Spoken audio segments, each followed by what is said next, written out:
சங்கீதம் 122:7. உன் அலங்கத்திற்குள்ளே சமாதானமும் உன் அரண்மனைகளுக்குள்ளே சுகமும் இருப்பதாக. May peace be inside your walls and wealth in your noble house. பல வீடுகளில் அதிகமாய் வைக்கிற இந்த வசனம் என்ன அப்படின்னா, உன் அலங்கத்திற்குள்ளே சமாதானம் அப்படின்னா என்ன? உன்னுடைய வால், உன்னுடைய சுவர்கள், உன்னுடைய காம்பவுண்ட் சுவராக இருக்கலாம், கோட்டை சுவராக இருக்கலாம், எதுவாக இருந்தாலும் சரி. உன் அரண்மனை என்று சொல்லும் பொழுது உங்களுடைய வீடுகள், உங்களுடைய சின்ன வீடோ பெரிய வீடோ, அந்த வீடுகளில் என்ன இருக்கணுமா? சுகம் இருக்க வேண்டும். ஆங்கிலத்தில் சொல்லப்பட்டிருக்கு, சமாதானத்துக்கு பீஸ் அப்படின்னு போட்டிருக்காங்க.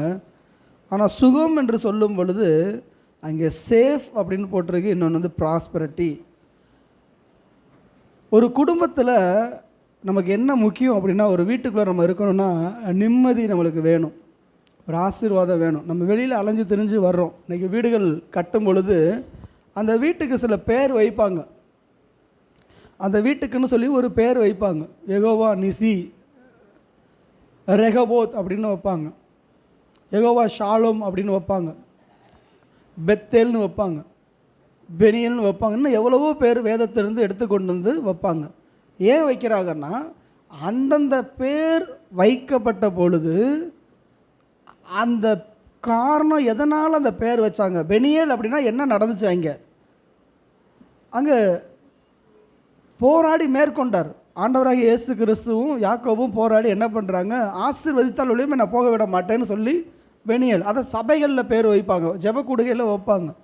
பெத்தேல், இது தேவனுடைய வீடு, கர்த்தர் வாசம் பண்ணுகிற வீடுன்னு சொல்லி வைப்பாங்க. ரெகபோத், இவ்வளோ நாளாக நான் கஷ்டப்பட்டுட்டேன், வாழ்க்கையில் நான் போராடி பார்த்துட்டேன், எனக்குன்னு ஒரு புதிய தொடக்கம், ஆசீர்வாதத்தின் தொடக்கம், அது விரிவடையட்டுன்னு சொல்லி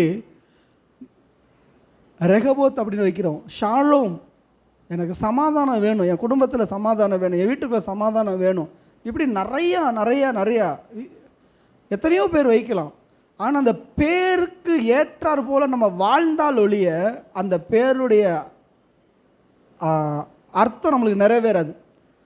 நம்ம வெளியில் பேர் வைக்கிறதுனால, வீட்டுக்கு வெளியில் ஒரு போர்டு வைக்கிறதுனால கிருபை இல்லம், மகிமை இல்லம், இப்படி எல்லாமே நம்ம பேர் வைக்கலாம்.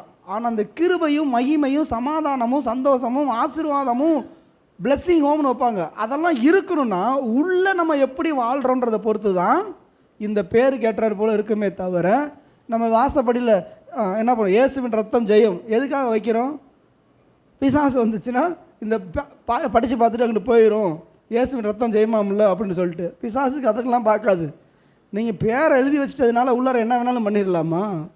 என் சமூகம் உனக்கு முன்னாடி செல்லுன்னு சொல்லிட்டு நம்ம எது வேணாலும் பண்ணிகிட்டு இருக்க முடியுமா? இல்லை. வார்த்தையை நம்ம விசுவாசிக்கிறோம், அறிக்கை பண்ணுறோம், அது செயல்படுவதற்கு நான் தகுதியானவனாய் பாத்திரமாய் நான் இருந்தால்தான் அது எனக்கு நடக்கும்.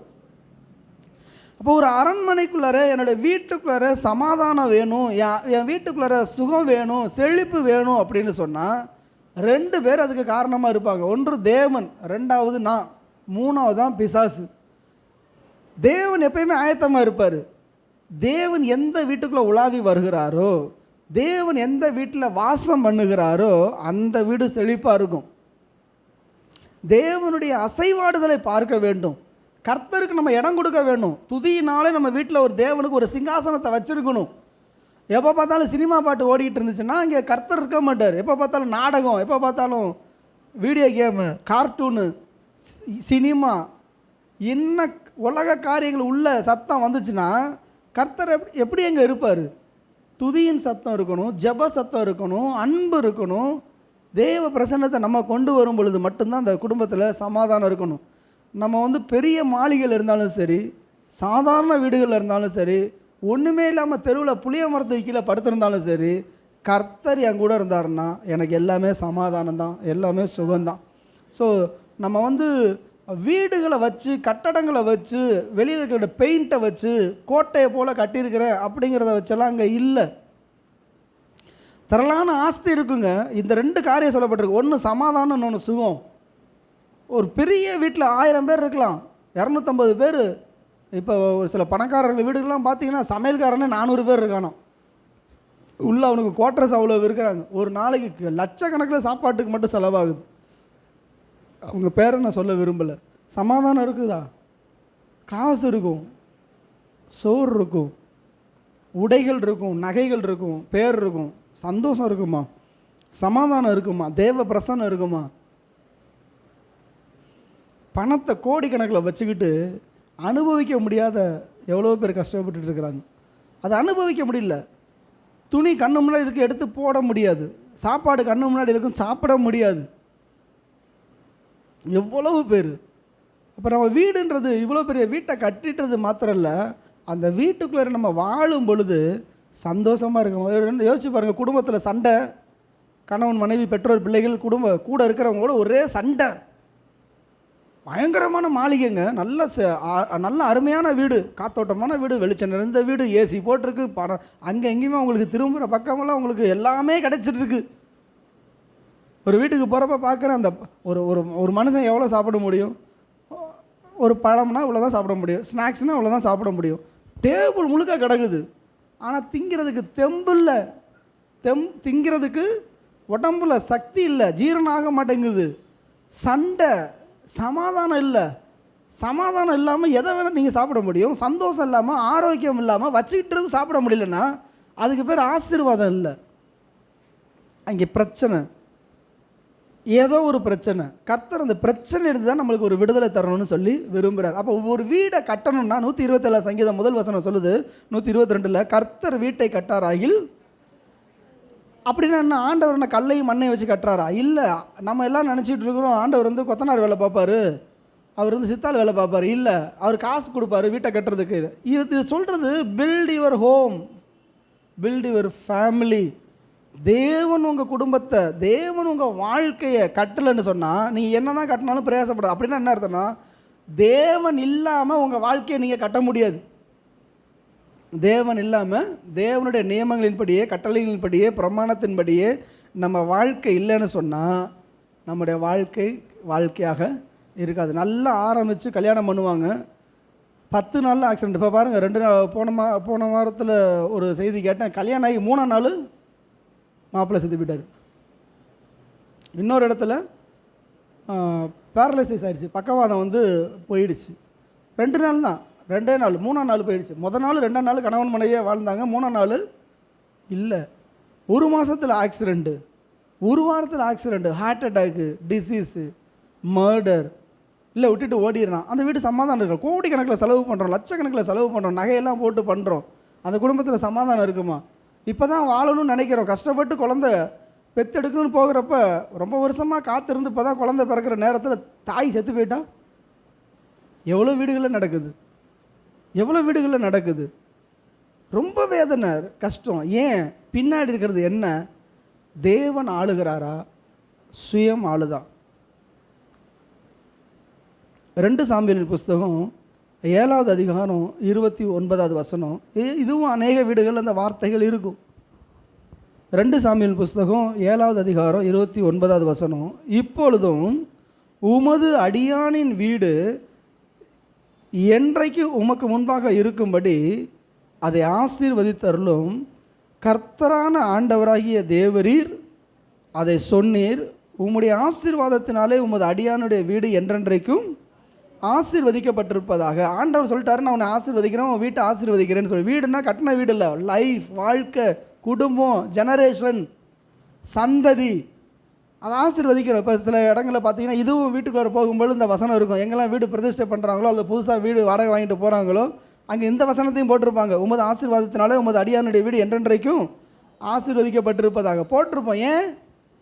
உங்களுக்கு சிம்பிளாக புரியும்படி சொல்கிறேன். ஒரு பெரிய அரசியல்வாதி இருக்கிறாரு. அந்த அரசியல்வாதி ஒருத்தருக்கு ஒரு வீட்டை கொடுக்குறாருன்னு வச்சுங்க. இது நான் பார்த்து கொடுத்த வீடு அப்படின்னு சொல்கிறாங்க. கொஞ்ச நாளைக்கு நீங்கள் தங்குங்க அப்படின்னு, பினாமி பேரில் வச்சுங்கன்னு சொல்கிறாங்க. இல்லை ஒருத்தர் கிஃப்ட்டு கொடுக்குறாங்க, என்கிட்ட ரொம்ப நாளாக வேலை செஞ்சுட்டாரு, ஒரு வீட்டை கட்டி கொடுக்குறேன் அப்படின்னு. சில நேரத்தில் அந்த வீட்டை விட்டு வெளியில் போகணுன்னு சொன்னால் அந்த வீடு நமக்கு உரிமையாக இருக்காது. சிலர் சொல்லுவாங்க, நான் பார்த்து கொடுத்தேன், நான் பார்த்து வளர்ந்த பையன், நான் பார்த்து இவன் வீட்டை கட்டினேன், நான் பார்த்து இவனுக்கு வேலை வாங்கி கொடுத்தேன், நான் பார்த்து இவனுக்கு தொழில் தொடங்கினேன். இவன் என்னால் அவன் உருவாக்கப்பட்டான், என்னால் அவன் ஆசீர்வதிக்கப்பட்டிருக்கிறான் அப்படின்னு மனுஷன் சொல்லிடக்கூடாது. அதை தான் அவர் சொல்கிறாரு, உம்முடைய ஆசீர்வாதத்தினாலே உம்முடைய அடியான் வீடு இன்னொருத்தன் பார்த்து கொடுத்து, அவன் போட்டிருக்கிற சட்டை நான் கொடுத்தது, அவன் போட்டிருக்கிற ஷூ நான் கொடுத்தது, அவன் வீட்டில் இருக்க கேஸ் ஸ்டவ் நான் கொடுத்தது சொல்லக்கூடாது. என் வீட்டில் ஒன்று யார் கொடுத்ததா இருக்கணும்? ஆண்டவர் கொடுத்ததா இருக்கணும். இவங்க கொடுத்து தான் நான் இன்றைக்கி சாப்பிட்றேன்னு சொல்லவே கூடாது. அதை தான் அவர் சொல்கிறாரு, உமது அடியானுடைய வீடு என்றென்றைக்கு உமக்கு முன்பாக இருக்கும்படி அதை ஆசீர்வதித்தருளும். சில நேரத்தில் துன்மார்க்கமாய் வாழ்கிற வீடு, சண்டை, லஞ்சம், திருட்டு பணம், இதெல்லாம் வாழ்கிற வீடு இருக்காது பாருங்கள். சில நீங்கள் உங்கள் எல்லைகளில் நீங்கள் கடந்து போங்க, உங்கள் வீடுகள் சைடெல்லாம் ஒரு 30 வருஷத்துக்கு முன்னாடி எப்படி தெரியுமா இருந்தாங்க. நான் சில வீடுகளில் சில ஏரியாவில் தங்கியிருந்தேன். அந்த பகுதியில் குடியிருக்கும் பொழுது அந்த வீடு தான் இருக்கிறதே ஹைட்டான வீடு, நல்லா பயங்கரமான ஒரு மாளிகை போல் கட்டியிருந்தாங்க, பயங்கர ஹெவி ஸ்ட்ராங். அந்த வீடு மாதிரி ஒரு கல் சுவர்களை பார்க்கவே முடியாது. பெயிண்டிங்காக இருக்கட்டும், அந்த காலத்தில் 40 வருஷத்துக்கு முன்னாடியே அவங்க வீட்டில் அடித்த பெயிண்ட்லாம் இன்றைக்கி அடிக்கிற பெயிண்ட்டை விட அது அன்றைக்கி அவ்வளோ டிசைன் அவ்வளோ நல்லா இருந்துச்சு. சிங்கப்பூரில், மலேசியாவில் இருந்தெல்லாம் வரவழைச்சு மரங்களை கொண்டு வந்து அன்னைக்கு இருக்கிற அந்த பெயிண்டெல்லாம் அங்கேருந்து கொண்டு வந்தாங்க. இன்றைக்கி தான் ஏசியன், நிப்பான்னு சொல்லி நிறையா இருக்குது. அன்றைக்கெல்லாம் அங்கேருந்து கொண்டு வந்து வீட்டுக்குள்ளே இப்படி பெயிண்ட் அடிக்க முடியுமா? ஏன்னா அந்த காலத்துலலாம் 40-50 வருஷத்துக்கு முன்னாடி சுண்ணாம்பு அடிப்பாங்க வருஷத்துக்கு ஒரு தடவை பொங்கல் அப்போ. அவர் பெயிண்ட் அடிச்சிருந்தார். அப்படி ஒரு ராஜ வாழ்க்கை வாழ்ந்துட்டு இருந்த குடும்பம் இன்றைக்கி அந்த ஊரில் அப்படியே பாலடைஞ்சது போல் கிடக்குது. அந்த வீட்டில் ஆள் இல்லை, தோட்டம் துறவுன்னு வயல்னு சொல்லி விளைஞ்சு வரும். அவர் வண்டி சத்தம் அங்கே 2 வீலரில் வரணும். அந்த ஊரில் அவர்கிட்ட தான் அந்த அளவுக்கு 2 வீலர் அன்னைக்கு அந்த நாட்களில் இருந்துச்சு. அங்கே வர்றாருனால தூரத்தில் வரும்போது சத்தம் கேட்கும், அவர் வந்துட்டார். அவ்வளோ பை நிறைய வாங்கிட்டு வருவார். அவர் வீடு பெரிய குடும்பம். ஆனால் என்னென்ன இன்றைக்கி பார்க்கும் பொழுது சாப்பாட்டுக்கு அவங்க தோட்டத்தில் அவ்வளோ பேர் வேலை பார்த்தாங்க. அவர் ஒரு கவர்மெண்ட் ஆஃபீஸர். அப்படிலாம் இருந்தவர் இன்றைக்கி அந்த குடும்பத்தில் ஒரே பையன் இன்றைக்கி கடையாக ஏறி வேலை பார்த்துட்டு இருக்கிறான். ஜவுளி கிடைக்கும், ஜெராக்ஸ் கிடைக்கும். உங்களுக்கு புரியுதா? உங்களுக்கு ஓகோன்னு ஒரு காலத்தில் வாழ்ந்தாங்க. இன்றைக்கி என்ன ஆயிடுச்சு? இல்லை. அதனால தான் தாவீது சொல்கிறாரு, உமது அடியானுடைய வீடு என்றென்றைக்கும் உமக்கு முன்பாக இருக்கும்படி. என் கர்த்தருடைய பார்வையில் ஒரு வீடு இருந்துச்சுன்னா அந்த குடும்பத்தில் தரித்திரம் வராது. என் கர்த்தருடைய பார்வையில் அந்த வீடு இருந்துச்சுன்னா இங்கே சமாதானம் இருக்கும், அங்கே ஆசீர்வாதம் இருக்கும், அங்கே ஆரோக்கியம் இருக்கும், சந்தோஷம் இருக்கும். நீதிமான்களுடைய கூடாரத்தில் கம்பீர சத்தம் உண்டு, புலம்பல் இருக்காது. ஏன்டா அந்த வீட்டுக்கு போவோம். சில ஆம்பளைங்கள்லாம் பார்த்தீங்கன்னா நைட்டு 9-10 மணி ஆனாலும் வெளியில் சுற்றிட்டு இருப்பான். போய் 11 மணிக்கு போவோமா, சாப்பிட்டோமா சாப்பிடலையா டக்குன்னு போட்டு தூக்கிடும். அவள் கத்துக்கு அவள்கிட்ட கேட்க முடியாது. நான் நேராகவே பார்த்துருக்கேன். நான் ரொம்ப சொந்தம், க்ளோஸ் சொந்தம். அவர் ஊரே அடங்கினதுக்கப்புறம் தான் வீட்டுக்கு வருவார். அவங்க ஒய்ஃப் வரும், இன்றைக்கி வரட்டும் நான் பேசிக்கிறேன் அப்படின்ட்டு இருக்கும். இந்த அம்மா தூங்கினதுக்கப்புறம் தான் அவர் வருவார். இந்த அம்மா எந்திரிக்கிறதுக்கு முன்னாடி காலையில் எந்திரிச்சு போயிடுவார். 3 வேளையும் வெளியில் சாப்பாடு. அந்த வீடு ஆசீர்வாதமாக இருக்கும், அந்த வீடு சமாதானமாக இருக்கும். அப்போ அந்த வீடு எப்படி இருக்கும்? நல்லாவா இருக்கும். அதாவது ஒரு செழிப்பு இருக்காது, சந்தோஷம் இருக்காது, சுகம் இருக்காது, மகிழ்ச்சி இருக்காது, ஓயாத சண்டை, ஓயாத பிரச்சனை. அப்போ நம்ம அவருக்கு முன்னாடி நிற்கணும். நான் என்ன சொல்ல வரேன்னா, ஒரு காலத்தில் அப்படி வாழ்ந்தாங்க, இன்றைக்கி ஒன்றும் இல்லாமல் போயிட்டாங்கன்னு சொல்கிறதுக்கு இல்லை. இன்ன வரைக்கும் தாவீதின் சிங்காசனம் நிலச்சி நிற்குது. ஏன்? தாவீதுக்கு அநேக சந்ததி வந்துச்சு. எங்கே சிறைப்பட்டு போன பிறகும் கூட அது வரைக்கும் கூட தாவீதினுடைய சந்ததியில் சிங்காசனத்தில் இருந்தாங்க. இன்றைக்கி நான் மறித்தாலும் எனக்கு பின்னாடி எத்தனை சந்ததி ஆசீர்வாதமாக இருக்கணும் நான் நின்று பார்க்க போகிறேன்னா? சொல்லுங்களேன். என்னது? ஆசீர்வாதமாக இருப்பாங்க. நான் இன்றைக்கி எப்படி இருக்கிறேனோ அதை பொறுத்து தான் சந்ததி ஆசீர்வதிக்கப்படும். நான் எப்படி இருக்கிறேனோ அப்படி தான் என் குடும்பம் ஆசீர்வாதமாக இருக்கும். அப்போ என்னுடைய வாழ்க்கை, நான் ஒரு பெரிய மாளிகை கட்டிட்டேன், பெரிய தோப்பு துறவெல்லாம் இருக்குது, தோட்டம் இருக்குது, ஏக்கர் கணக்கில் நிலம் இருக்குது, நான் ஃபார்ம் ஹவுஸ் வச்சுருக்கிறேன், பங்களா வச்சுருக்கிறேன், இதிலெல்லாம் இல்லை. இந்த எந்த வீட்டுக்குள்ளே இருந்தாலும் கர்த்தர் அங்கே இருக்கணும். நான் சொல்கிறேன், பங்களா வாழ்ந்தவனு ஒன்றும் இல்லாமல் போனது உண்டு, ஒன்றும் இல்லாதவன் பங்களாவுக்கு வந்ததும் உண்டு. நீதிமொழிகளில் படித்து பாருங்கள் தெரியும். செல்வந்தராய் பிறந்து தரித்திரராவதும் உண்டு, ஏழையாய் பிறந்த ஐஸ்வர்யவன் ஆகிறதும் உண்டு. பிரசங்கிலே நீங்கள் படித்து பாருங்கள். அப்போ இது எப்படி வாழ்க்கை கட்டப்படுது அப்படின்னா, தேவனுடைய ஆசீர்வாதம். ஒரு குறிப்பிட்ட ஒரு இந்த வீட்டுக்குள்ளார என்னால் இருக்கவே முடியலங்கன்னு சொல்கிற அளவுக்கு நம்ம வந்துட்டோம்னு சொல்லி வச்சுங்களேன். அப்போ பிரச்சனை என்னென்னா, அந்த வீட்டு மேலே ஏதோ ஒரு கேஸ் இருக்குது, ஒரு சாபம் இருக்குது. ஒன்று வீட்லேயும் சாபம் இருக்கும், நம்ம மேலேயும் ஒரு பிரச்சனை இருக்கும். ஸோ ரொம்ப கவனமாக இருக்கணும். அது பின்னாடி நான் அந்த ரீசன்லாம் சொல்லிவிட்டு நான் வர்றேன். 17:1 நீதிமொழிகள் 17:1 இது பெரும்பாலும் எல்லா வீடுகளும் எனக்கு சிரிக்கக்கூடாது. நீதிமொழிகள் 17:1.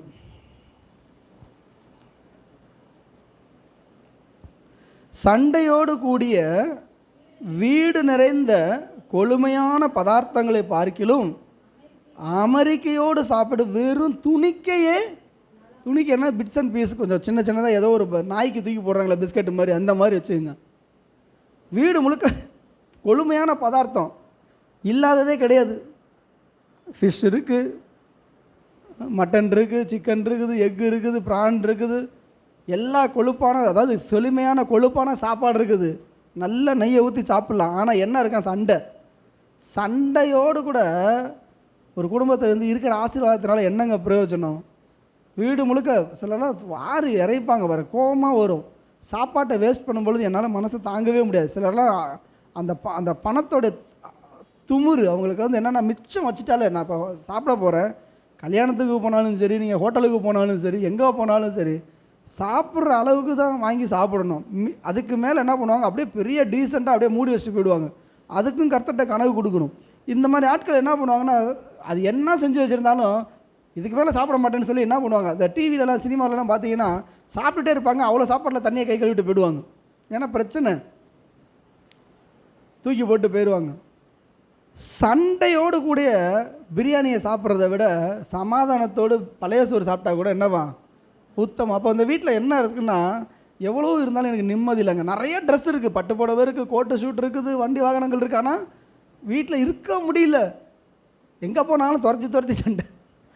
சரி சண்டையே வேணாமேன்னு சொல்லி அங்கிட்டு போகலாமான்னு பார்த்தா அங்கிட்டு வந்துடுறாங்க. பாருங்கள், நீதிமொழிகள் 21:9.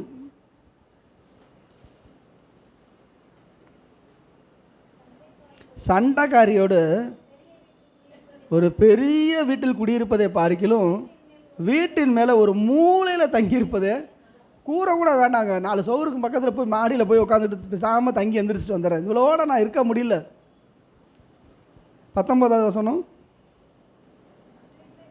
சண்டைக்காரியும் கோபக்காரியுமான ஸ்திரீயுடன் குடியிருப்பதை பார்க்கிலும். இதை எழுதி வச்சது யார் தெரியுமா? ஏன் 1000 பேர் பிச்சிருப்பாங்க. என்ன பண்ணியிருப்பாங்க? ஏன் அந்த வீட்டுக்கு தான் போவியா? இவர் வருவார் 3 வருஷம் கழிச்சு தான் இந்த அம்மாவை தெரியும். ஏன்னா 1000 பொண்டாட்டி இல்லையா, ஒரு நாளைக்குன்னா வருஷத்துக்கு 300 பேர் 350 பேர். 3வது வருஷம் வரும்பொழுது ஆமாம் உன் பேர் என்னன்னு பிச்சிருப்பா. என் பேர் கூட தெரியாமல் என் கூட குடும்பம் நடத்துறியா நீ அப்படின்னு. அவ்வளவு சண்டை. அவருக்கு வந்து ஏன் அவர் எழுதி வச்சாருன்னா, சாலமோனை போல் சாப்பிட்டது யாருமே இல்லை. என்னை விட சம்பரமாக சாப்பிடத்தக்கவன் கலைமான்கள், வெளிமான்கள், வரையாடுகள், ஆடு, ஒட்டகம் எல்லாத்தையும் அவர் அந்த சாப்பாடெல்லாம் நீங்கள் பாருங்கள். 12 மாதத்துக்கு 12 பிரபுக்கள் மாதந்தோறும் அவங்களுக்கு சாப்பாடு கொடுக்குறது தான் வேலை. அரண்மனைக்காக இவ்வளவு செலவு பண்ணுவாங்க. எத்தனை படி திராட்சை ரசம், எத்தனை களம் கோதுமை. நீங்கள் ராஜாக்களின் புஸ்தகத்தில் நீங்கள் படித்து பாருங்கள் தெரியும். 1 ராஜாக்களில் சாலமோனுக்கு அவ்வளவு சாப்பாடு, அவ்வளவு தின்னு கொளுத்து குடிச்சு வெறிச்சிருந்தான். ஆனால் என்ன இல்லைன்னா சமாதானம் இல்லை. அதான் அவர் எழுதுறாரு, 1000 பேருக்குள்ளே ஒரு புருஷனை கண்டேன், இவர் எல்லாரிலும் ஒரு ஸ்திரீயை நான் காணவில்லை. இப்போ நான் அப்படியே ஸ்திரீகளை மட்டும் நான் சொல்லலை, ஜென்ஸுக்கு இதே தான். சில வீடுகளில் ஜென்ஸ் வந்து கோபக்காரனாக இருப்பான், இந்த அம்மா அமைதியாக இருப்பாங்க. பொறுமைனா பொறுமை, எப்படி அந்த மாதிரி பொறுமையெல்லாம் இருக்குது அப்படின்னு.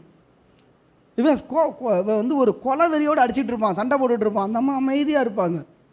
நான் இந்த சண்டைக்காரின்னு சொன்னதுனால பெண்களை மட்டும் நினச்சிடாதீங்க. சண்டைக்காரன், கோபக்காரன்.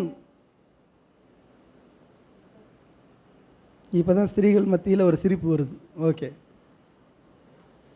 புரியுதா உங்களுக்கு? அப்போ சண்டைக்காரியோட ஒரு வீட்டில் இருக்கிறத பார்க்கல, எங்கே இருக்கலாமா? ஒரு வீட்டின் மேலே இருக்கலாம். இப்போ இவங்க இந்த வசனத்தை சண்டை போட்டுட்டு இருக்கிற நேரத்தில் கடுமையான சண்டை, நீயா நானா வெட்டிட்டு குத்திட்டு சாவலான்ற பக்கத்தில் உன் அலங்கத்திற்குள்ளே சமாதானமும் உன் அரண்மனைக்குள்ளே சுகமும் இருப்பதாக அந்த வசனம் அங்கே தான் இருக்கும். தெரியாது கண்ணுக்கு. புரியுதா உங்களுக்கு? வசனம் அங்கே தான் இருக்கும். ஆனால் இங்கே சண்டை பிச்சுக்கிட்டு இருக்கும் பொழுது இந்த வசனம் கண்ணுக்கு, ஆமாம் இங்கேயும் இங்கே இப்படி போயிட்டு இருக்குது. எங்கே இந்த சுகம் இருக்குது, எங்கே இருக்குது சமாதானம் இருக்குது? கடுமையான தரித்திரம் இருக்குது, கடுமையான நாளைக்கு கடனை கட்டி ஆகணும், பிள்ளைக்கு வீசை கட்டி ஆகணும், ஆஸ்பத்திரிக்கு செலவு பண்ணி ஆகணும். அந்த நேரத்தில் பார்த்து உமது அடியானுடைய வீடு உமது ஆசீர்வாதத்தினால என்றென்றைக்கும் ஆசீர்வதிக்கப்பட்டிருப்பதாக எங்கே ஆண்டவரே இருக்குது. அரிசி பானையை கையை விட்டு பார்க்குறேன், ஒரு அரிசியை கூட காணோம். எப்படி ஆசீர்வாதம் இருக்கும்? அப்போ என்ன பிரச்சனைன்னா, ஆண்டவருடைய வசனத்தில் இல்லை, வாக்கு தத்தத்தில் இல்லை, நமக்குள்ளார. ஸோ நாம் சரியாயிட்டோம் அப்படின்னா கர்த்தரா நிச்சயமாக நம்ம ஆசீர்வதிப்பார். ஒரு வீடு எப்படி இருக்கணுமா? யோபு 5வது அதிகாரம் 24 ரொம்ப அதிகமாக போட்டிருக்கு. இந்த யோபு பற்றி தான், யோபுல தான் போட்டிருக்கு.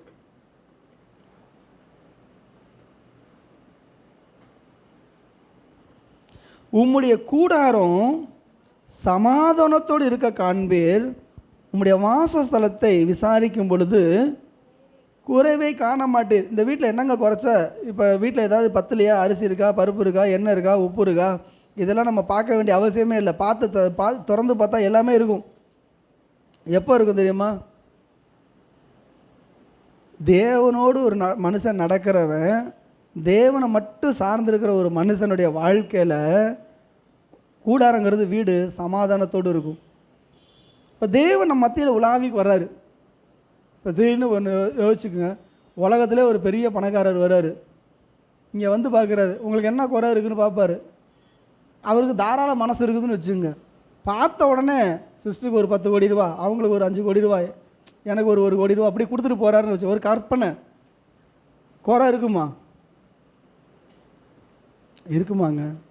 அவர் ஸ்டாண்டர்டில் பணத்தை கொடுத்துட்டு போயிறாரு. ஆனால் ஆண்டவருடைய ஸ்டாண்டர்டில் சமாதானத்தை கொடுப்பார், சுகத்தை கொடுப்பார், சந்தோஷத்தை கொடுப்பார், ரட்சிப்பை கொடுப்பார், விடுதலையை கர்த்தர் கொடுப்பார்.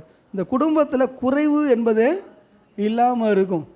ஒரு வீட்டில் வந்து இந்த ஜோக் கூட வந்துச்சே, எண்ணெய் இல்லை, அரிசி இல்லை, உப்பு இல்லை, புளி இல்லை, கடுகு இல்லைன்னு அந்த வீட்டுக்காரர் சொன்னார். எப்போ பார்த்தாலும் இல்லை இல்லைங்கிறிய, எதா இருக்கிறதா சொல்ல வேண்டியதானே அப்படின்னு. எண்ணெய் பாத்திரம் காலியாக இருக்குது, அரிசி பாத்திரம் காலியாக இருக்குது. உங்களுக்கு புரியுதா? உங்களுக்கு இல்லைன்னு சொல்லலை, இல்லாததை இருக்கு. எண்ணெய் இல்லைன்னு சொன்னால் தானே பிரச்சனை. எண்ணெய் பாத்திரம் காலியாக இருக்குது, அரிசி இல்லைன்னு தானே சொல்லக்கூடாது. அரிசி வழி காலியாக இருக்குது. அப்போ ஆண்டவருடைய சமூகத்தில் எல்லாமே இருக்கும், எல்லாமே நிரம்பி வழியும். அவர் பரிபூர்ண தேவன், அவர் ஆசீர்வதிக்கிற தேவன். அல்லேலூயா. சரி, இப்போ பாருங்கள், அந்த இன்னும் கூட கொஞ்சம் வசனத்துக்கு வர. யோபு 11ஆம் அதிகாரம் 14வது வசனம். யோபு 11:14. உம்முடைய கையிலே அக்கிரமம் இருந்தால் தூரத்தில் அகற்றிவிட்டு, கையில் அநியாயம் இருந்துச்சுன்னா அவன் வீட்டில் நிம்மதி இருக்காது. லஞ்ச பணம், திருட்டு பணம், ஏமாத்துற பணம், அடுத்தவன் பணம். சத்தத்தை காணோம். புரியுதா உங்களுக்கு? லஞ்சத்தினால வீட்டை நிரப்பிட்டோம்னா ஆசீர்வாதமாக இருக்குமா? அடுத்தவங்களுக்கு கொடுக்க வேண்டிய காசை நம்ம வீட்டில் வச்சது. ஆண்டவர் சொல்கிறாரு, நெத்தி வேர்வே நிலத்தில் இருந்து அவன் துடைக்கிறதுக்குள்ளார காசை கொடுறான்னு சொல்லி நம்ம ஊரில் சொல்கிறாங்க. ஆண்டவர் சொல்கிறாரு, சாயங்காலத்துக்குள்ளார அவன் வீட்டுக்கு காசு போயிடணும், அடுத்த வீட்டு காசு அவன்கிட்ட இருக்கக்கூடாது. அது வாடகை பணமோ எதுவாக இருந்தாலும் சரி. என்னுடைய வாழ்க்கையில் நான் வச்சுருக்கிற ஒரு பாலிசி என்னென்னா, 1ஆம் தேதி ஆயிடுச்சுன்னா என்னையை விசாரித்து சிலர் காணிக்கையை ஐயோ என் பிள்ளை தவிச்சிடக்கூடாதுன்னு சொல்லி கொடுப்பாங்க.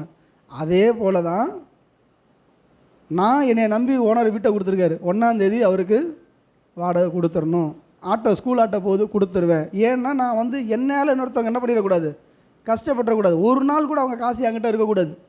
சம்பளம் 5ஆம் தேதி வந்துச்சுன்னா 6ஆம் தேதி கொடுத்துடலாம், அது வேறு விஷயம். 5ஆம் தேதி வரும்பொழுது நான் முதல் மாதமே எடுத்து வச்சுருவேன். 10ஆம் தேதி வந்தாலும் சரி, அந்த 1ஆம் தேதி வேலைக்கு போன காலத்துலேயும் சரி, எப்பயுமே சரி, அந்த நாட்களில் ஒன்றா எடுத்து வச்சுட்டு தான் நான் செலவு பண்ணுவேன். அப்போ இன்றைக்கி நம்ம கையில் என்ன இருக்கக்கூடாதான், அக்கிரமம் இருக்கக்கூடாது. என்ன இருக்கக்கூடாதுங்க? இன்றைக்கி பாவங்கிற ஒரு மூட்டையே உங்கள் ஃபோன் கையில் தான் இருக்குது. என்ன இருக்குது கையில்? அக்கிரமம் செய்யக்கூடிய விஷயங்கள் ஃபோன்லேயே பார்த்துட்ருக்குறோம். அக்கிரமத்தை கையில் இருக்கிற வரைக்கும், பாவம் கையில் இருக்கிற வரைக்கும், சிகரெட்டு, தண்ணி, அநியாயம் அக்கிரமத்தை செஞ்சுக்கிட்டு இருக்கிற வரைக்கும் அந்த குடும்பத்தில் என்ன இருக்காது, ஆசீர்வாதம் இருக்கவே இருக்காது. யோபு 12:6 இதை தான் அங்கேயும் சொல்லப்பட்டிருக்கு. பொறுமையாக கல்லருடைய கூடாரங்களில் செல்லும் உண்டு. திருட வீட்டில் என்ன இருக்கும்? திருட்டு பையன், லஞ்சம் வாங்குறவன், பயங்கரமான போட்டி போட்டுட்டு பார்த்தீங்கன்னா சில வீடுகளில் பார்த்தீங்கன்னா சொத்தை தோண்டனா பணத்தை புதைச்சி வச்சுருக்கான். பெட்டை தூக்கினா இருக்குது, பாத்ரூமுக்கு போனால் இருக்குது, சிலர்லாம் டாய்லெட்டுக்குள்ளே செப்டி டேங்கில் வச்சுருக்கான், அங்கே எவனும் நோண்டி பார்க்க மாட்டேன்ட்டு. அங்கிட்டு ஒரு அதாவது வைக்கும் பொழுது செப்டி டேங்க் கட்டும் பொழுது அதில் ஒரு அறையை, அதாவது அந்த அசுத்தமெல்லாம் அதில் வராமல் இருக்கிறதுக்காக பார்க்குறதுக்கு பெரிய தொட்டியாட்டம் இருக்கும். ஆனால் உள்ளே திறந்தால் ஒரு பகுதியில் என்ன வச்சுருப்பான்? பணம், ஏழைகளுடைய பணம். கல்லருடைய கூடாரங்களிலே செல்வம் உண்டு, தேவனை கோபப்படுத்துறவர்களுக்கு சாங்கோபம் உண்டு, அவர் கையில் தேவன் கொண்டு வந்து கொடுக்க. எல்லாத்தையும் அவர் கொடுத்துட்றாரு. ஆனால் என்ன பண்ணுவான்னா அழிச்சு போட்டுருவார். அதோட 2வது பகுதியை பாருங்கள், 15வது அதிகாரம் 34 வசனம். யோபு 15:34. மாயக்காரருடைய கூட்டம் வெறுமையாக போயிடும். இப்போ கொஞ்சம் முன்னாடி சொன்ன கல்லருடைய கூடாரத்தில் என்ன இருந்துச்சு? செல்வம் இருந்துச்சு. ஆனால் இங்கே சொல்லப்பட்டிருக்கு மாயக்காரனுடைய கூட்டம் வெறுமையாய் போகும், பரிதாபம் வாங்கினுடைய கூடாரங்களை அக்கினி பச்சிக்கும். இன்றைக்கி ரோட்டில் நிப்பாட்டி காசு வாங்குறாங்க இல்லையா? சொல்ல முடியாது என்னால் எல்லாத்தையும். அநியாயம், லஞ்சம், இதுக்கு பட்டா வாங்கணுமா, பத்திரம் பதிவு பண்ணணுமா, எத்தனை விஷயத்துக்கு சான்றிதழ் வாங்கணுமா, சர்டிஃபிகேட் வாங்கணுமா, எல்லாத்துக்கும் பரிதானம். அவன் கூடாரம் எப்படி இருக்குமா? அக்கினி பச்சிச்சு போயிடும். நான் ஒன்று சொல்கிறேன், கர்த்தருடைய பிள்ளைகள் சிலர் என்ன பண்ணுவாங்க, நான் லஞ்சம் வாங்குறேன் ஆனால் ஊழியத்துக்கு கொடுத்துருவேன்பாங்க. கர்த்தர் அதை விரும்ப மாட்டார். நான் ஏழைக்கு கொடுத்துறேன் இல்லை.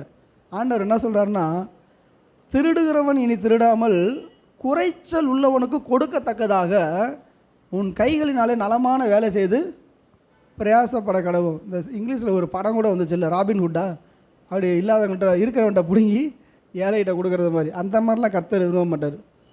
நீ போல 10 ரூபா சம்பாரிச்சியா, அதில் உன்னால் என்ன முடியுமோ கொடு. நான் 1000 ரூபா கொள்ளை அடிச்சுட்டு வந்து ஏழைகளுக்கு கொடுக்குறங்கிறதெல்லாம் நடக்காது. கர்த்தர் இப்படிப்பட்டவங்களுடைய கூடாரம் எப்படி இருக்குமா? அக்கினினால் எரிஞ்சு போயிடும். திரும்ப அந்த வசனத்தை படிங்க. மாயக்காரருடைய கூட்டம் வெறுமையாக போயிடும், ஒன்றும் இல்லாமல் போயிடும், பரிதானம் வாங்கின கூடாரத்தை அக்கினி பச்சிக்கும். அடுத்த வசனம், அப்படிப்பட்டவன் அநியாயத்தை கர்ப்பம் தரித்து அக்கிரமத்தை பெறுகிறான், அவர்கள் கற்பம் மாயை பிறப்பிக்கும். அவங்க சந்ததியில் கூட மோசம் இருக்குமா? அவங்க சந்ததி, அவங்க கர்ப்பம், அந்த பிள்ளைகளுடைய வாழ்க்கையிலையும் என்ன இருக்குமா?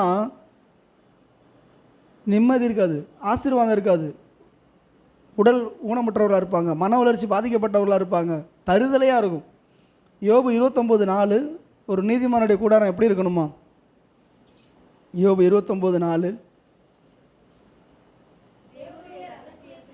தேவனுடைய ரகசிய செயல் என் கூடாரத்தின் மேலே இருந்தது. அதுக்கு முந்தின வசனத்தை கூட படிங்க. அவருடைய தீபம் என் தலையில் பிரகாசி. நான் ஏற்கனவே சொன்ன இந்த செய்தி ஆறுதல், நம்ம முகம் எப்படி பிரகாசிக்கணும், ஆண்டவருடைய வெளிச்சம் நம்ம மேலே இருக்கிறத வச்சு தான் பரலோகம் வந்து நம்மளை மதிப்பிடும். எந்த அளவுக்கு நம்ம பரிசுத்தவானாக இருக்கிறோம், எந்த அளவுக்கு உலகத்துக்கு வெளிச்சமாக இருக்கிறோம். அப்போ தேவனுடைய தீபம் என் தலையின் மேலே பிரகாசித்தது, அவர் அருளின வெளிச்சத்தினால இருளை கடந்து போனேன். தேவனுடைய ரகசிய செயல் என் கூடாரத்தின் மேல் இருந்தது, அப்பொழுது சர்வ வல்லவர் என்னோடு இருந்தார். எந்த மனுஷனோடு அப்போ எங்கே சொல்கிறாருன்னா, என் கூடாரத்தில் ஆண்டவர் இருந்தார். இவர் எங்கே இருக்கார்? கூடாரத்தில் கூடியிருக்காரு. சர்வ வல்லவர் எங்கே இருக்கிறாரு? யோபு கூட இருக்கார். அதனால தான் ஆபிரகாமை தேவன் நேசித்ததுனால, ஆபிரகாமோடு தேவன் நடந்ததுனால, சோதம் குமாராவை அழிக்க போகிறதுக்கு முன்னாடி கூட வந்து யார்கிட்ட சொல்லிட்டு போனார்? ரகசியமாக அவர் செய்யலை, நான் செய்ய போகிறதே மறைப்பேன், ஆபிரகாமுக்கு மறைப்பேனோ. அப்போ தேவனோடு நீங்கள் நடந்துட்டீங்கன்னா இந்த பூமியில் கர்த்தர் செய்யக்கூடிய எல்லா காரியத்தையும், பரலோகத்தில் செய்யக்கூடிய காரியத்தையும் தமது பிள்ளைகள்கிட்ட, தம்முடைய சிநேகிதர்கள்ட்ட, தம்முடைய பரிசுத்தவங்கள்ட்ட சொல்லாமல் செய்ய மாட்டார். ஒரு வசனம் இருக்குது, தீர்க்கதரிசியாகிய தம்முடைய ஊழியக்காரருக்கு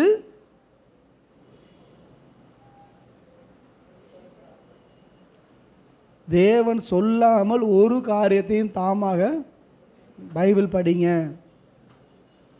படிங்க.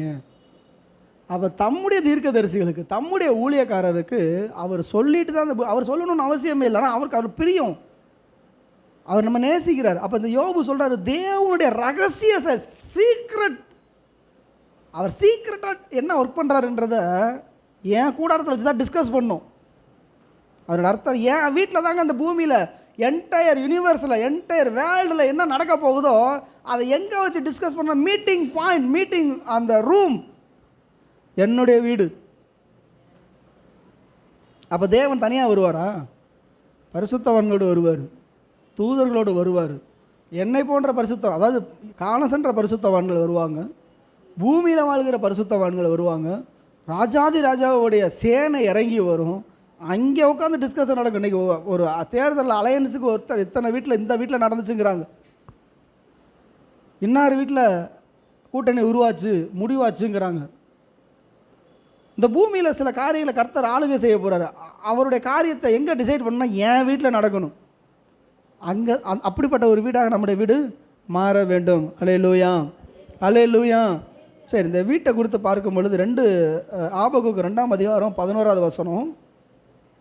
இது போன வாரம் செய்தியில் சிஸ்டர் அவங்க கொஞ்சம் சொல்லலை, நான் அடுத்த வாரம் அதை கண்டினியூ பண்ணுவாங்க. இதை நான் லைட்டாக எடுத்துகிட்டு போகிறேன். அந்த போன வாரம் என்ன மரத்தை குறித்து பார்த்தோம்? கேதுரு, கிச்சிலி, தேவதார். அதில் ஒரு பகுதி அவங்க முடிக்காமல் போனால் அதை கண்டினியூ பண்ணிட்டு தான் போவாங்க. இப்போ நான் லைட்டாக அதை டச் பண்ணிட்டு போகிறேன். படிங்க. ஆபகுக்கு 2:11. கல் சுவரிலிருந்து கூப்பிடும், உத்திரம் மச்சிலிருந்து. இப்போ நம்ம இந்த இடத்துல மரம் இருக்குது. அந்த காலத்தில் வீடு மரத்தாலையும் கல்லாலையும் கட்டப்பட்டாச்சு. இன்றைக்கி தான் கம்பி வருது, காங்கிரீட் வருது, எல்லாமே வருது இல்லையா? அன்றைக்கி ஃபேன் கிடையாது, லைட்டு கிடையாது. அன்றைக்கி வீட்டில் அதிகமாக என்ன இருந்துச்சு? இதுதான். சரி, இப்போ இது ஏன் சாட்சி கொடுக்குதுன்னா, இன்றைக்கி இந்த ஆலயத்தில் நான் நின்று இங்கே பிரசங்கம் பண்ணுறேன்ல, நல்லா கவனிங்க, தயவுசெய்து கவனித்து பாருங்கள். இந்த சர்ச்சு ஆரம்பித்த நாள்லேருந்து இங்கே என்ன பிரசங்கம் பண்ணப்பட்டுச்சுங்கிறத இந்த கல் சாட்சி சொல்லும். இந்த ஆலயத்தில் உட்காந்து நீங்கள் வாயை திறந்து என்ன ஜெபிச்சிங்க அப்படிங்கிறத இந்த கற்கள் சாட்சி சொல்லும். உங்கள் ஜன்னல் சாட்சி சொல்லும், இந்த மரம் சாட்சி சொல்லும். ஒவ்வொரு பொருளும் அது செத்து போன பொருள் நம்ம நினச்சிட்டு இருக்கோம். ஆனால் கர்த்தர் சார், நீங்கள் பேசாதிருந்தால் அந்த கல்லுகள் உங்களை கூப்பிடும். இந்த கல் சாட்சி கொடுக்கும். இந்த ஊழியக்காரன் இன்றைக்கி தப்பாக பிரசங்கம் பண்ணினா, சொந்தத்தை பேசினா, பெருமையை பேசினா, அடுத்தவங்களை தாக்கி பேசினா, கர்த்தர் சொல்லாததை சொன்னா, என்ன பிரசங்கிச்சாங்கன்றதை நீங்கள் மறந்துடலாம். ஆனால் அந்த கல் மறக்காது. தேவன் உலாவி வருவார். 100 வருஷம் ஆனாலும் சரி, 300 வருஷம் ஆனாலும் சரி, ஒரு சர்ச்சுக்கும் அதுதான், உங்கள் வீட்டுக்கும் அதுதான். உங்கள் வீட்டுக்குள்ளே நீங்கள் பேசுகிற இதனுடைய வார்த்தை என்னென்னா, கல் பேசும், மரம் பேசும். அப்படின்னா recorded, everything is recorded, everything is recorded. நீங்கள் நான் பண்ணுறது எல்லாமே அழிச்சிடலாம், ஃபோனில் அழிச்சிடலாம், நம்ம மெமரியில் மறைஞ்சு போயிருக்கலாம். ஆனால் இங்கே நம்ம பேசுகிற வார்த்தைகள், நீங்கள் செய்கிற காரியங்கள் எல்லாத்தையும் நான் தெரியாமல் சொல்லிட்டேன், தெரியாமல் செஞ்சுட்டேன் அப்படின்னு நம்ம சொல்லவே முடியாது.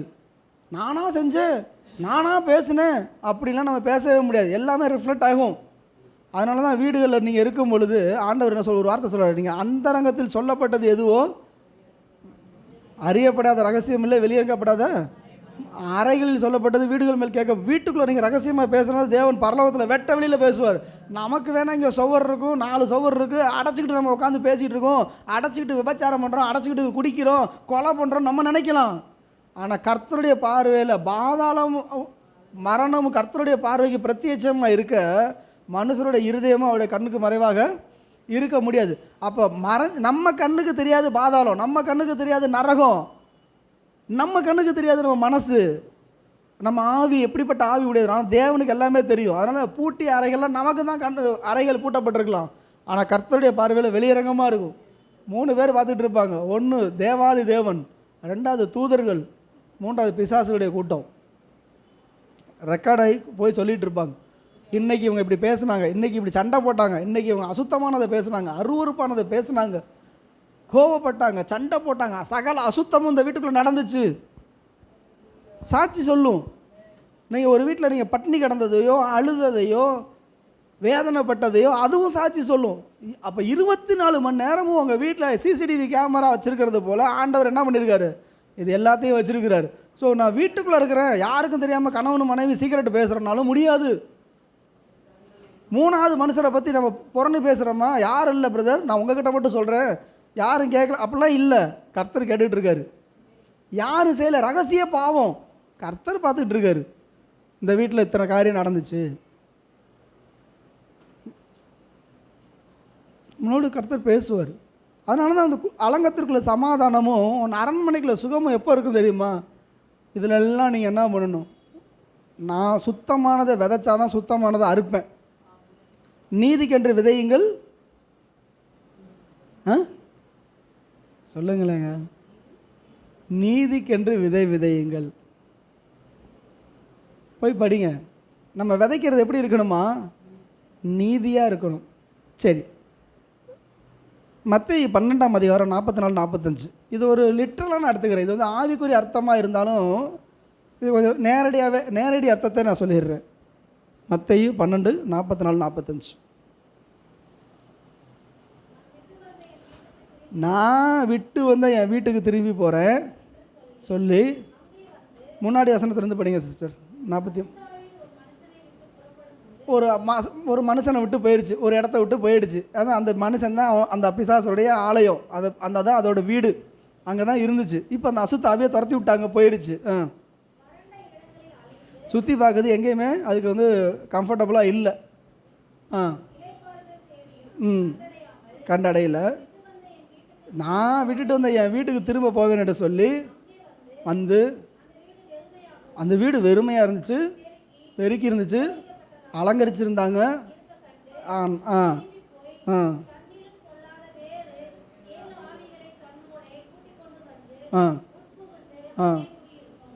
அப்பொழுது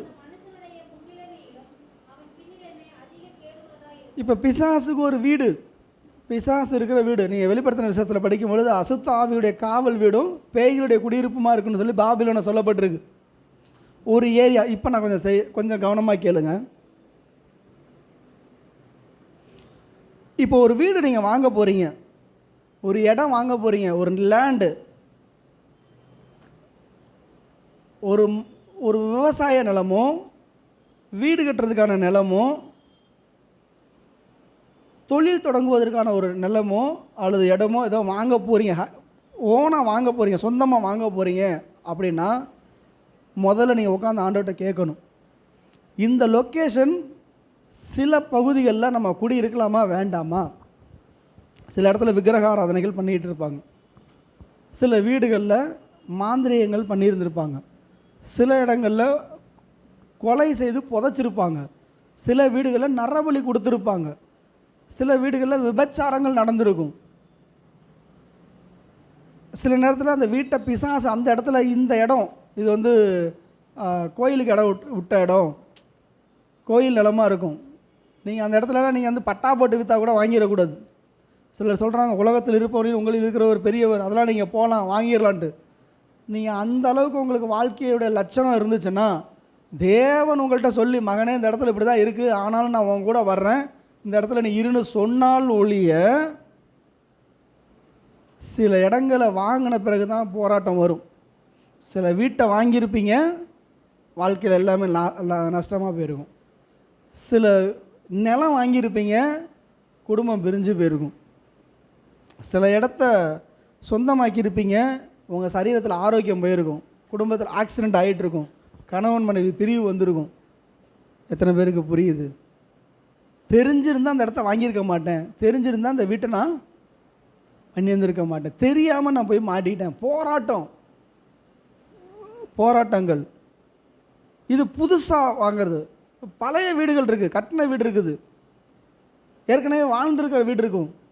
நாங்கள் 10 வருஷம் வாழ்ந்துட்டோம், 20 வருஷம் வாழ்ந்துட்டோம், அல்லது தலைமுறையாக வாழ்ந்துட்டோம், அந்த வீட்டை நாங்கள் விற்றுட்டு வெளியூருக்கு போகிறோம் அப்படின்னாலும் அந்த வீட்டை வாங்கும்பொழுது கூட கர்த்தட்ட முதலாவது விசாரிக்கணும். இந்த வீடு, அதாவது நான் சொல்கிறது புதுசாக கட்டி விடுறாங்கல்ல அப்பார்ட்மெண்ட்டு, புதுசாக வீடுகளுக்காக, அதுக்கும் நீங்கள் பார்த்து தான் வாங்கணும். ஏன்னா அது ஏழைகள்கிட்டருந்து பிடுங்கப்பட்ட நிலமாக இருக்கும், கண்ணீர் சிந்தியிருப்பாங்க, வாரிசு இல்லாமல் செத்துருந்துருப்பாங்க, அல்லது ஏதோ ஒரு ஃப்ராடுத்தனம் பண்ணி ஒரு என் பேரில் உள்ளதை வந்து திடீர்னு எனக்கே தெரியாமல் ஒருத்தவங்க உங்கள் பேரில் விற்றுட்டு போயிட்டாங்கன்னா என்னுடைய கண்ணீர் உங்களை பாதிக்கும். ஸோ ஒரு இடத்த வாங்குறதுக்கு முன்னாடி ஃபஸ்ட்டு என்ன பண்ணிடணும், இந்த லொக்கேஷன் என்ன, எந்த ஏரியாவில் இருக்குது, அது பிசாசனுடைய கண்ட்ரோலில் இருக்குது, அதை நான் பின்னாடி அடுத்தது சொல்கிறேன், அதெல்லாம் நீங்கள் பார்த்து வாங்கணும். ரெண்டாவது, கட்டின வீடு அதை பல வருஷமாக வாங்கியிருக்கிற வீடு, அப்போ நீங்கள் ஹிஸ்ட்ரி எடுத்து பார்க்கணும். அந்த குடும்பம் எவ்வளோ ஆசீர்வாதமாக இருந்துச்சு, எவ்வளோ ஆரோக்கியமாக இருந்தாங்க, எவ்வளோ சாட்சியாக இருந்தாங்க, இல்லை அவங்க அந்த குடும்பத்தில் ஏதாவது வியாதிப்பட்டு பல நாளாக வருஷக்கணக்கில் வியாதியாக இருந்திருப்பாங்க, தலைமுறை தலைமுறையாக சுகவீனத்தோடும் அங்கவீனத்தோடும் இருந்திருப்பாங்க. இந்த ஒரு குறிப்பிட்ட வீட்டில் ஒன்றாவே வாழ்ந்திருக்க மாட்டாங்க. சண்டை, சச்சரவு, போராட்டம், இது எல்லாத்தையும் நீங்கள் பார்க்கணும். அந்த வீடுகளில் பூஜைகள் பண்ணப்பட்டுச்சா, யாகங்கள் வளர்க்கப்பட்டுச்சா, மாந்திரிக கிரிகள் நடந்துச்சா, அருவறுப்பான காரியங்கள் நடந்துச்சா, எல்லாத்தையும் நீங்கள் ஹிஸ்ட்ரி ஆண்டவட்ட முதல்ல கர்த்தர்கிட்ட கேட்கணும், விசாரிக்கணும். இல்லைன்னா அந்த இடத்துல வாங்கக்கூடாது. எனக்கு தெரிஞ்சு எத்தனையோ ஊழியக்காரவங்க போய் ஊழியத்தை இழந்து போயிருக்கிறாங்க, சபையை இழந்து போயிருக்காங்க, வாழ்க்கையை இழந்து போயிருக்காங்க. தான் வாழ்க்கையிலையும் ஆசீர்வாதம் இல்லை, தன் பிள்ளைகளுடைய வாழ்க்கையிலையும் ஆசீர்வாதம் இல்லை, குடும்பம் போச்சு, ஊழியம் போச்சு, வாழ்க்கை போயிடுச்சு. இப்படிலாம் பலத்துக்கு மிஞ்சி நீங்கள் போராடிட்டீங்கன்னா உங்கள் குடும்பத்தில் சமாதானம் இருக்காது, உங்கள் வாழ்க்கையில் சந்தோஷம் இருக்காது. நீங்கள் அந்த இடத்த சூஸ் பண்ணும் பொழுது வாடகை வீடாக இருந்தாலும், சிலர்லாம் கல்லறைக்கு பக்கத்தில் இருப்பாங்க, சரி அதை பின்னாடி நான் வந்து சொல்கிறேன். மூன்றாவதாக நியர்பை, அந்த வீட்டுக்கு பக்கத்தில் யாராவது மந்திரவாதி இருப்பாங்க, விட்ச்கிராஃப்ட் பண்ணிகிட்டு இருப்பாங்க, சூனியம் வச்சுக்கிட்டு இருப்பாங்க. சில இடத்துல கல்லறை இருக்கும், சுடுகாடு இருக்கும், அடிக்கடி தற்கொலை பண்ணிக்கிட்டு சாவர இடமா இருக்கும். இந்த ஒரு குறிப்பிட்ட இடத்துல தான் இப்போ ரயில்வே ட்ராக்கு எவ்வளோ தூரத்து இருக்குது, ரயில்வே ட்ராக் பக்கத்தில் தான் நீங்கள் வீடு குடியிருப்பீங்க. ஆனால் ஒரு குறிப்பிட்ட இடத்துல பார்த்தீங்கன்னா தொடர்ந்து வந்து தலையை கொடுத்து செத்து போய்ட்டுருப்பான். ரோடாக இருக்கும், குறிப்பிட்ட இடத்துல ஆக்சிடென்ட் நடந்துக்கிட்டே இருக்கும்.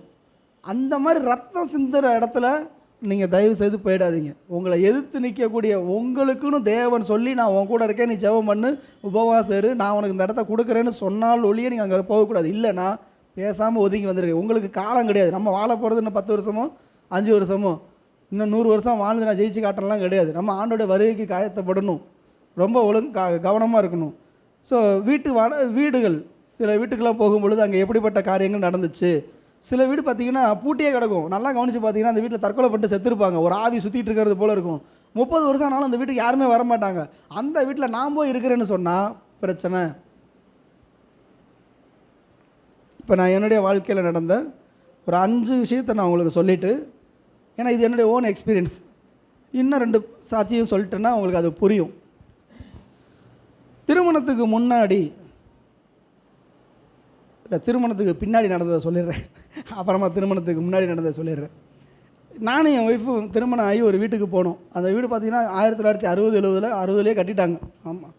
ஆனால் என்ன கொடுமை அப்படின்னா 60 65 கட்டினது ரொம்ப நாளாக அந்த வீட்டில் யாருமே கிடையாது. வந்தால் 1 மாதம் 2 மாதத்தில் போயிடுவாங்க. எங்களுக்கு வீடு கிடைக்கிறப்ப நான் புது ஏரியா வீட்டை பார்த்து, மாப்பிள்ளை உனக்கு இந்த மாதிரி ஒரு இடம் இருக்குன்னு சொல்லி, அன்றைக்கி வாடகையும் கம்மியாக இருந்துச்சு. 2009 2000 ருபீஸ் தான் வந்து 2009 2000 ரூபா தான் வீட்டு வாடகை. நல்ல ஒரு வீடு, பரவாயில்ல, போயிட்டோம். ஆனால் என்ன நடந்ததுன்னா சண்டை, எனக்கும் என் ஒய்ஃபுக்கும் நடந்த சண்டை இருக்கு இல்லையா, சேர்ந்தே வாழ முடியல. புதுசாக வாழ்க்கையை தொடங்கணும், பயங்கர சண்டை. ஒன்றா நாங்கள் ஒரு வீட்டில் 1 வருஷம் 5 வருஷம் அந்த வீட்டில் நாங்கள் இருந்தோம். ஆனால் 1 வருஷம் தான் ஒன்றா நாங்கள் இருந்தோம்.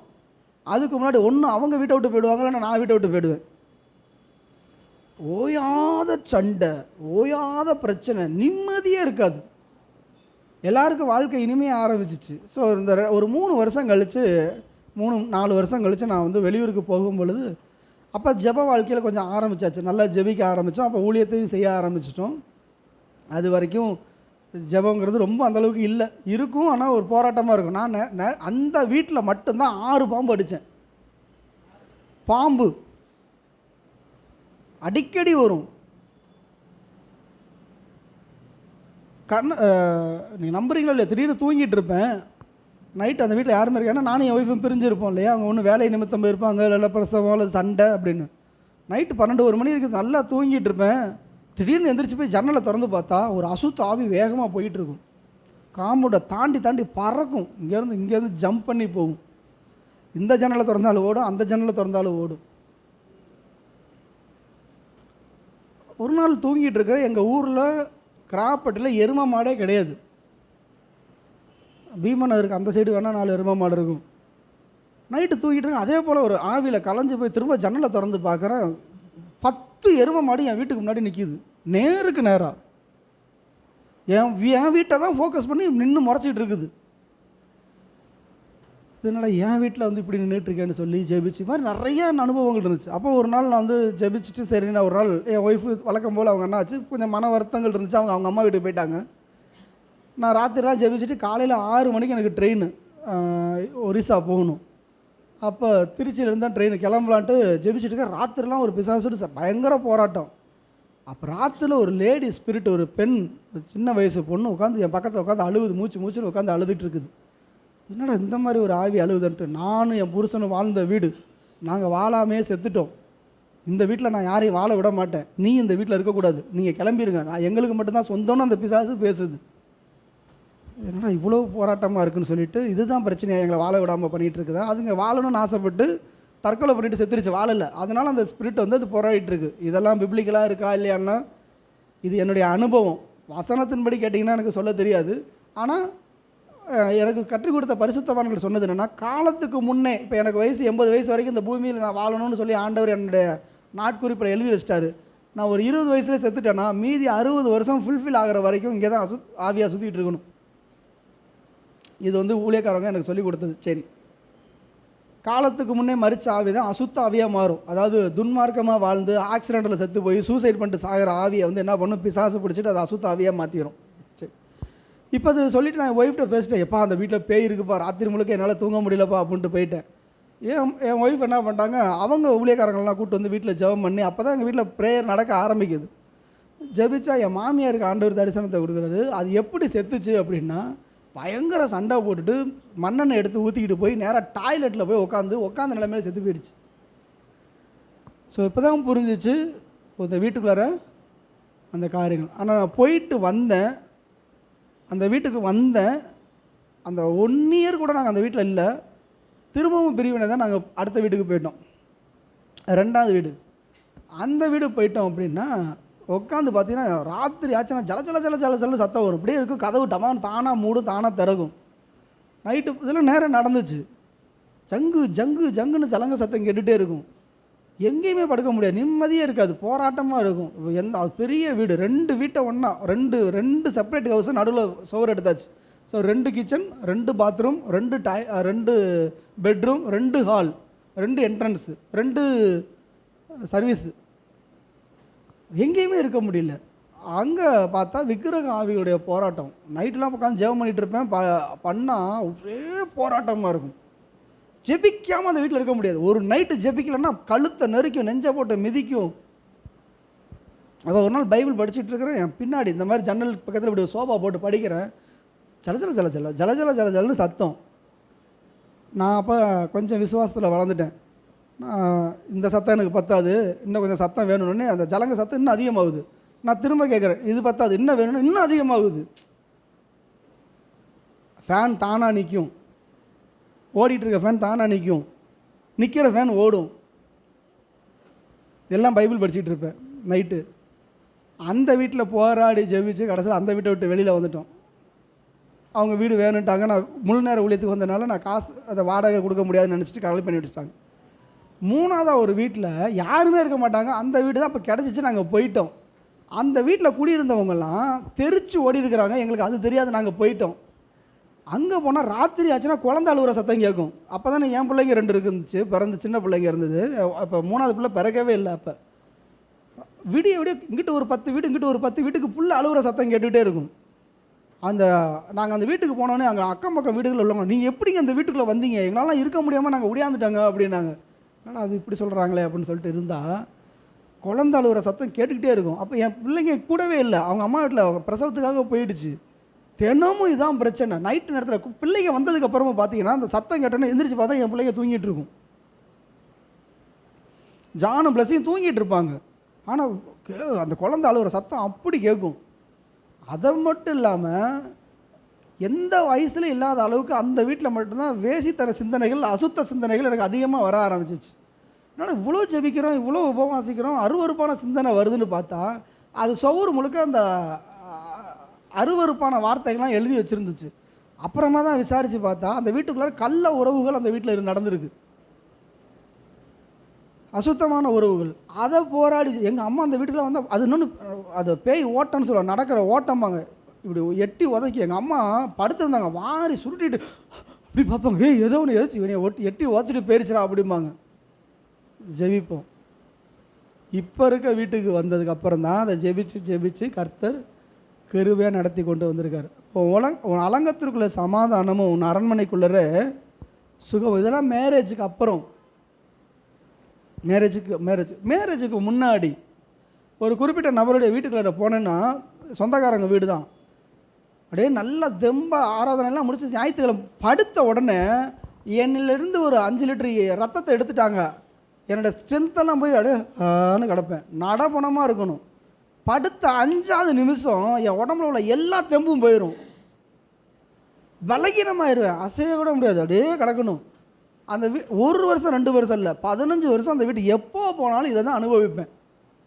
அவங்க உழைச்சி அந்த பிசாசுகள் என்ன பண்ண, நைட்டு தூங்குறப்ப அவங்க உடம்புல உள்ள அப்படியே எனர்ஜியெல்லாம் சக் பண்ணி இழுத்துரும். 2வது இன்னொரு வீட்டுக்கு போனால் அந்த வீடு மங்கலாக இருக்கும். அப்படியே மங்கின வெளிச்சம், அப்படியே அந்த வீட்டுக்கு இருக்க பைத்தியம் பிடிக்கிறது போல் இருக்கும். இன்னொரு வீட்டில் எப்போயாவது தங்க போவேன். அந்த வீட்டுக்கு போய் என்னைக்காவது தங்குற ஒரு சூழ்நிலை வரும். அப்போ பார்த்தா இதுவரைக்கும் இல்லாத அளவுக்கு கொசு, பூச்சி ஊரில் எல்லார் வீட்டில் இருக்கிறத விட அவங்க வீட்டில் அதிகமாக இருக்கும். வாழவே விடாது. அப்படிப்பட்ட ஒரு போராட்டம். 3வது இன்னொரு வீடு, ஐயோ விக்கிரக ஆவி போராடும் பாருங்கள். அந்த வீட்டுக்குள்ளே போய் தங்கி எந்திரிச்சு வர்றதுக்குள்ள அத்தனை விக்கிரகங்களும் ஏறி நின்று மிதிக்கும். அவ்வளோ போராட்டமாக இருக்கும். 4வதாக இன்னொரு வீட்டுக்கு போனால் அது ஒரு இன்னும் அதை விட கொடுமை என்னென்னா, இருள்.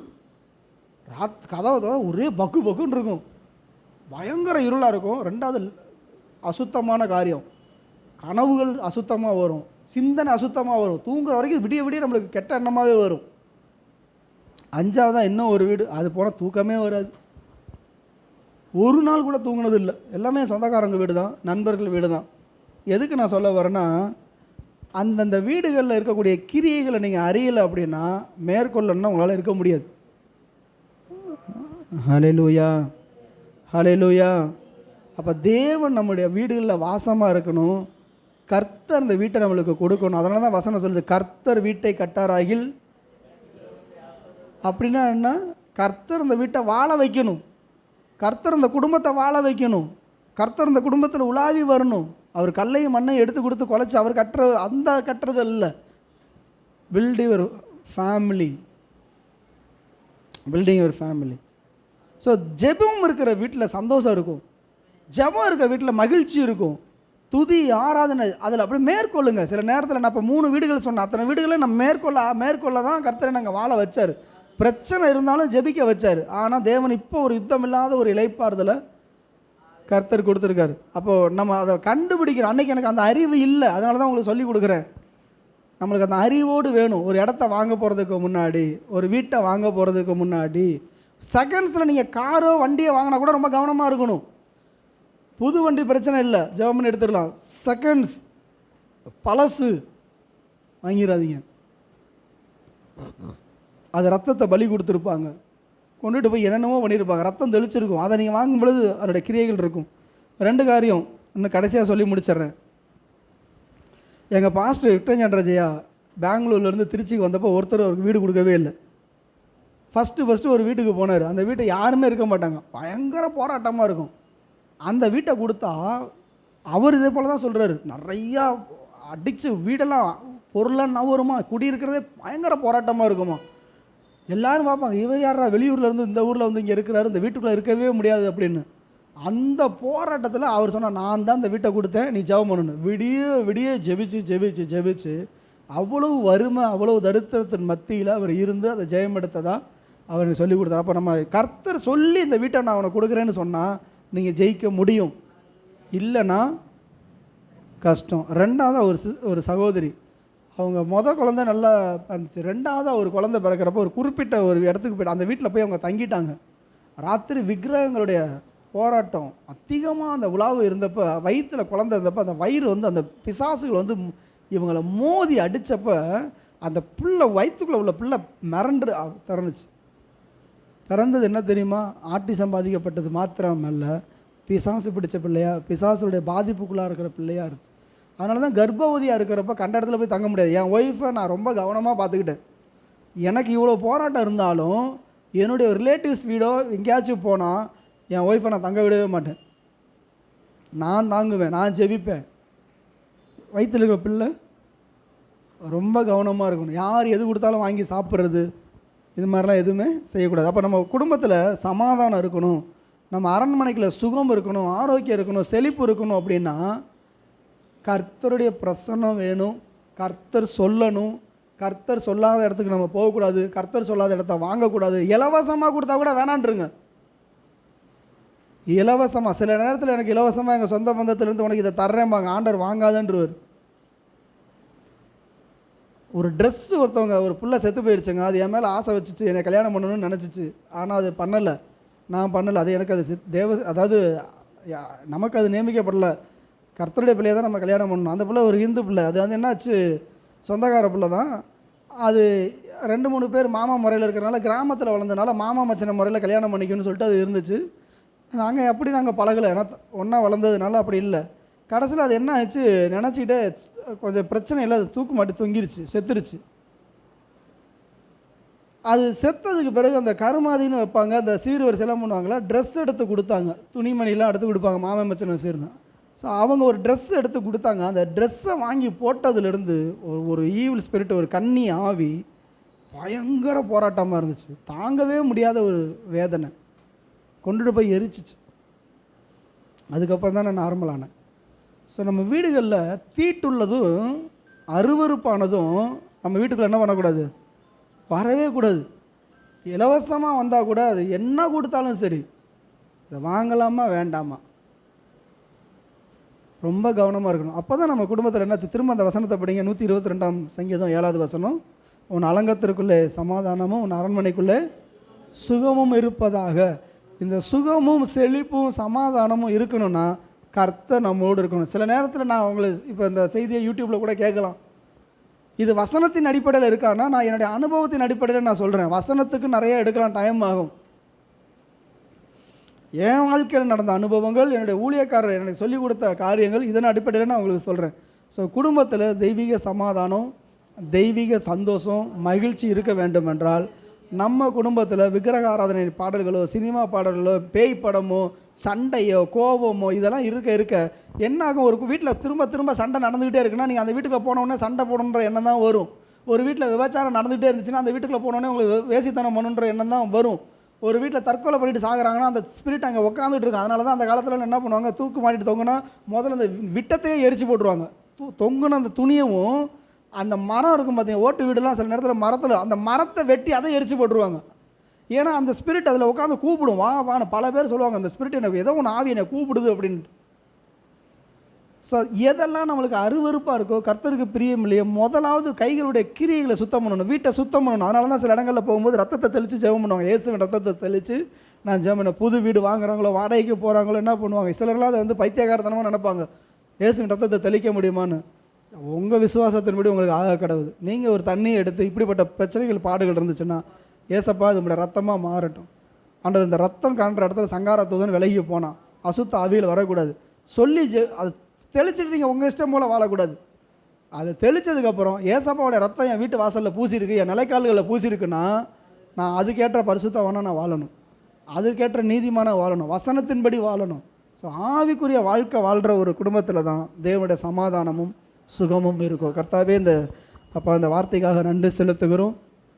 கர்த்தர் எங்களோடு கூட இருந்து எங்களை நடத்தும். யாருடைய குடும்பத்தில் வாழ்க்கையில் இழப்புகள், ஏமாற்றங்கள், நஷ்டங்கள், தரித்திரங்கள், திடீர் மரணங்கள், குடும்ப பிரச்சனைகள், மந்த வாழ்க்கை, தூக்க மயக்கங்கள், வியாதி, பலகீனங்கள், நஷ்டங்கள், தொடர்ந்து ஏற்படுகிற நஷ்டம், நிறைய போராட்டங்கள், பிரச்சனையில் வாழ்ந்து கொண்டிருக்கிறாங்களோ அவங்க அத்தனை பேருக்கு தேவனாய கர்த்தர் நீங்கள் விடுதலை கொடுக்க வேண்டுமாக நான் ஜெபிக்கிறேன். கர்த்தருடைய கரம் கூடவே இருந்து நடத்தட்டும் அப்பா. ஆண்டவரே, அவர் குடியிருக்கிற இடத்த கொடுத்து பயப்படாமல், ஆண்டவரே அதை குறித்து யோசிக்காமல், தேவனே நீங்கள் அவங்களோடு பேசுங்கப்பா. அந்த இடம் சாபத்தினால் வாங்கின பூமியா அல்லது ஆசீர்வாதத்தினால் வாங்கின நிலமா, எல்லாவற்றையும் கர்த்தர் நம்முடைய பிள்ளைகளுக்கு வெளிப்படுத்துவீராக. கர்த்தர் நீங்கள் பேசுங்க ஆண்டவரே. கட்டப்பட்ட ஜனங்களை கர்த்தர் கட்டவிழ்ப்பீராக, விடுதலையை கர்த்தர் கொடுப்பீராக. சகல விக்கிரக கிரியைகள், மாந்திரிக கிரியைகள் அழியட்டும். சில வீடுகளில் ராத்திரி நேரத்தில் உண்டாகிற அந்த திருநீறு, அந்த வாசனை, அந்த சாம்பிராணி வாசனை, இதெல்லாம் ஒளிஞ்சு போகட்டும் இயேசுவின் நாமத்தினால. கர்த்தர் காத்துக்கொள்ளுங்கப்பா. இயேசுவின் நாமத்தில் ஜெபிக்கிறோம் நல்ல பிதாவே, ஆமேன். என் ஆத்துமாவே கர்த்தரை ஸ்தோத்திரி, என் முழு உள்ளமே ஒரு பரிசுத்த நாமத்தை ஸ்தோத்திரி. என் ஆத்துமாவே கர்த்தரை ஸ்தோத்திரி, கர்த்தர் செய்த சகல உபகாரங்களையும் மறவாதே. ஆமென். நம்முடைய கர்த்தராகிய இயேசு கிறிஸ்துவின் கிருபையும் பிதாவாகிய தேவனுடைய அன்பும் பரிசுத்த ஆவியோடைய ஐக்கியமும் சமாதானமும் பாதுகாப்பும் இன்றும் என்று சதா காலங்களிலும் நம் அனைவரோடும் இருப்பதாக. ஆமேன், ஆமேன், ஆமேன். கொஞ்சம் வெயிட் பண்ணுங்கள், ப்ளீஸ் வெயிட் பண்ணுங்கள்.